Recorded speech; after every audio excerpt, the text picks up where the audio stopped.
Has the West already lost control of its most vital sea route? Commentary. U.S. and Western influence over the critical Red Sea/Suez Canal sea lines of communication is now estimated to be at its lowest ebb in more than a century, even when the USSR had a period of presence during the Cold War. Russia and China, although suffering from their own strategic constraints, have made major inroads into and presence in the Red Sea/Suez region at the expense of the US and European powers in 2022-23. The United States has had a declining ability to influence or prevent conflicts currently underway in Ethiopia, Sudan, Yemen, and Somalia.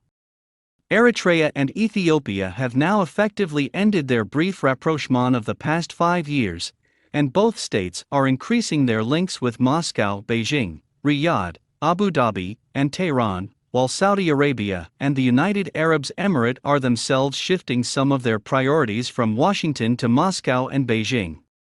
And Saudi Arabia and the UAE are also improving ties with Iran, which is now an entrenched part of the new Eurasian strategic bloc with Russia and China.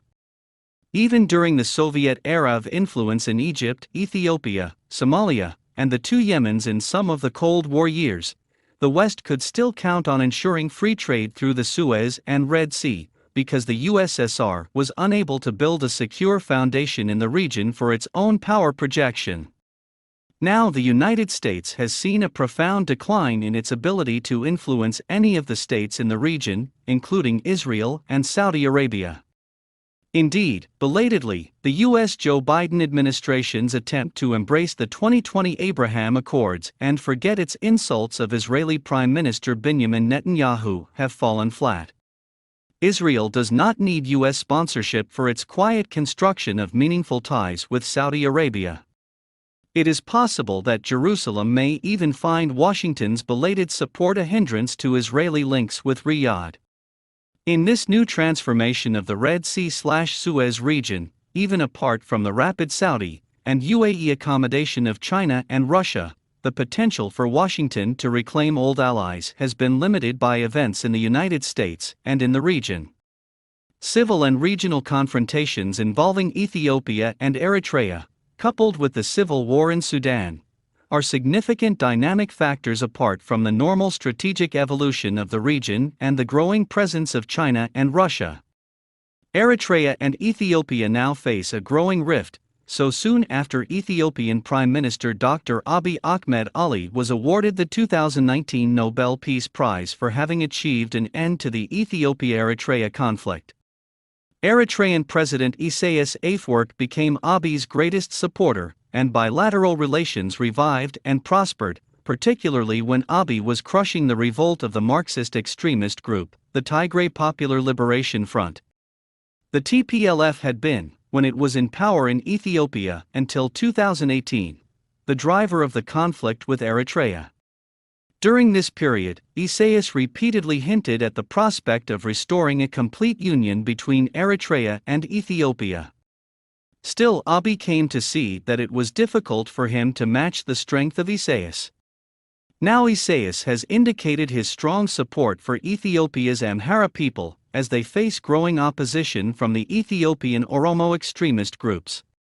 Abiy, who is half Oromo, identifies now as fully Oromo and rose to power as the head of the Oromo faction of what is now the Nationalist Prosperity Party. He has stepped up military action lately, using the Ethiopian National Defense Force against the Amhara region's formal militia and its informal Fano militia.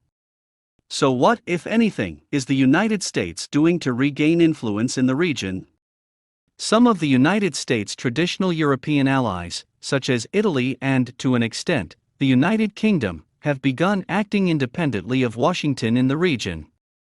The United States retains much of its expensive military commitment to the region, particularly with basing in Bahrain and Qatar, and bearing a lot of the overhead of the multinational naval task forces to counter regional piracy and weapons smuggling. That, like the U.S. military presence in Qatar, has not helped rebuild U.S. influence in the Red Sea, and even the regular military exercises with the Egyptian armed forces have not resulted in a return to Egyptian dependence on the United States for defense technology.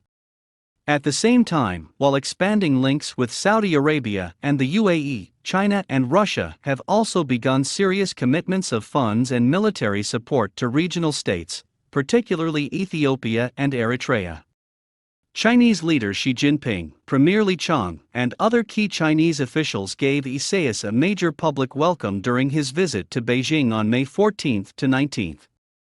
Beijing promised a reported $10 billion additional investment in the Red Sea state. China's naval base in neighboring Djibouti, at Epoch, on the Gulf of Tajura, should be expected to gain greater latitude of action in the Red Sea by having access to Eritrean ports.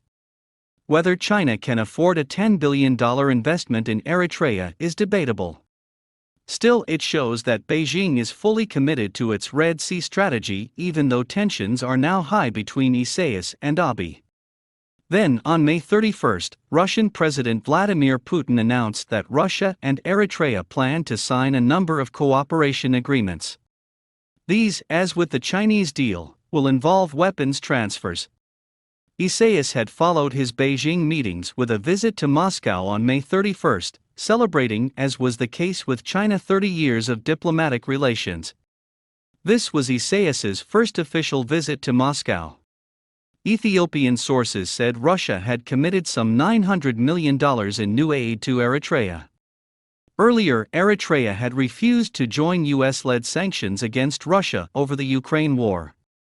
Still, sources in Asmara said that this reflected the reality that the United States had consistently isolated Eritrea, and that Asmara had, more or less, given up on Washington. Significantly, Israel maintains good relations with Eritrea, Ethiopia, Sudan, and Egypt. The United States has long maintained a hostile position toward Eritrea, bypassing opportunities to achieve good relations, despite the strategic importance of Eritrea to Red Sea security. Isaias, although retaining a strong autocratic grip on Eritrea, had indicated that he could reintegrate his country into a revived confederation with Ethiopia and develop a new confederal naval capacity in the Red Sea.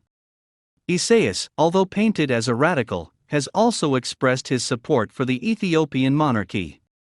So have Beijing and Moscow, each competing strategically in Africa, chosen sides between Eritrea and Ethiopia, or are they hoping they can broker a restored regional peace? The United States has no leverage in Asmara, the Eritrean capital, and is treated with grave suspicion in Addis Ababa, given that the Biden administration actively sponsored the Tigrayeen Marxist rebellion against the Abiy government. Nearby, Washington's attempts to broker peace in the Sudanese civil war have gained little traction. Will Egypt, seeing this situation, be forced to rely more on security arrangements with Beijing and Moscow, given that Washington seems unable to respond? Will other Western states, sensing the loss of the Great Seaway, pursue independent agendas?